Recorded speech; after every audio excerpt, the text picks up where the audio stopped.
Hello বন্ধুরা, কেমন আছো তোমরা? আশা করি তোমরা সকলে খুব ভালো আছো। আমরাও ভালো আছি। আর এই জামাটা ট্রেনে পরে এসেছিলাম। তারপরে ধরো কেচেছি, কাচার পরে এমন মানে দুমড়ে মুচড়ে গেছিল, সেটা আর আমি আয়রন করতে পারতাম না।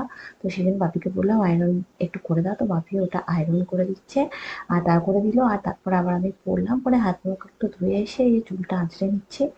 আর দেখো চুলটা বেশ একটু কয়েকদিন বেশ অনেক হয়েছিল, তো এখান থেকে গিয়ে দেখবো যে ওরে বাপরে, এটা তো পুরো সেই ধুরন্ধরের মতো লাগছে পুরো, তাই না? দেখো চুলটা কি করবো। আর এখানে এই দেখো বিকেলবেলা বেরোলাম, এত লোক দেখছো আজকে রামনবমীর আর কি মিছিল আসছে, তো সেই কারণে সবাই এখানে দাঁড়িয়ে আছে। আর অনেক কাকিমাই জানে আমি ভিডিও করি, তো ও বলছে চল ভিডিও কর ভিডিও কর, তো সেই ভিডিও করছি। আর ওদিক থেকে মিছিল আসছে, র্যালি আসছে, আর আমার বিটু মানে কোনোদিন দেখেনি, তো একটু হাঁ করে দেখছে। তো আমি একটুখানি ভিডিও করে নিলাম।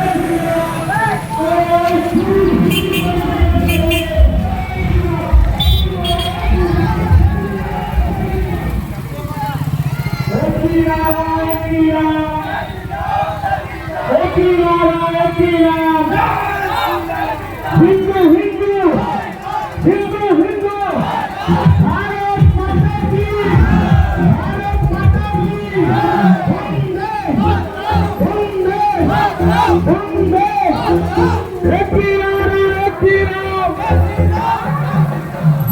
একই নারা একই নাম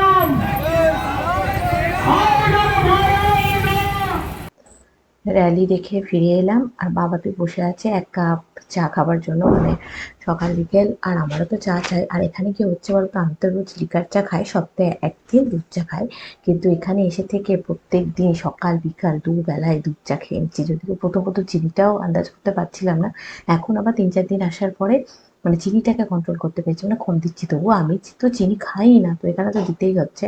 আসলে কি বলতো, খেয়ে নেবার পরে না একটুখানি গিল্টি ফিল হয় যে খেয়ে নিলাম, কিন্তু তারপরে মনে হচ্ছে ধুর এই ২ দিন একটু খেয়েই নিই, তারপর তো কি সে একঘেয়েমি একই রুটিন চলবে।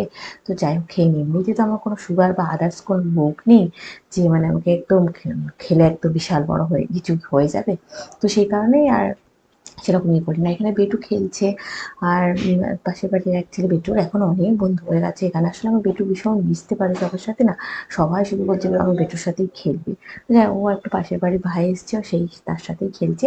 আর আজকে আমরা রাত্রে খাবো হচ্ছে মুড়ি, বেটু ভাত খাবে, বেটুর ভাত তরকারি সব আছে, শুধু ওকে গরম করে দেবো। আর আমরা খাবো মুড়ি। তো আমি ভাবলাম বেটুকে খাওয়াতে বসবো, তার আগে আমি একটু এগুলো করে নিই, কারণ মানে খিদে পেয়ে যায়, ওকে খাওয়াবো তারপরে বানাবো। খুব খিদে পেয়ে যায়, দুপুরবেলা এখানে ভাতই খাচ্ছি, খুব পরিমাণে কম খাচ্ছি, আর খিদে পেয়ে যাচ্ছে তাড়াতাড়ি। তো সেই কারণেই আমি মানে পেঁয়াজগুলো করে নিচ্ছি।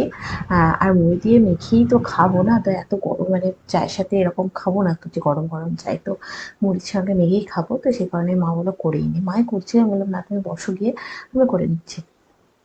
তো এই পেঁয়াজি করবো, ব্যাস হয়ে গেল, বেটুকে খাওয়াবো আর আমরা খেয়ে নেবো। আর এখন ছোট ছোট করে তো ভিডিও দিচ্ছি, তোমাদেরকে তো বললাম যে অসুবিধা হচ্ছে ওয়াইফাই নেই বলে, ফোনের নেট ভীষণই স্লো, ভিডিও আপলোড মানে আপলোড হতে অনেক টাইম লাগছে। তো চলো আজকের মতো ভিডিওটা এখানে শেষ করছি, খুব তাড়াতাড়ি নতুন ভিডিওর সঙ্গে নিয়ে চলে আসবো আমি, প্রিয় মা। টাটা।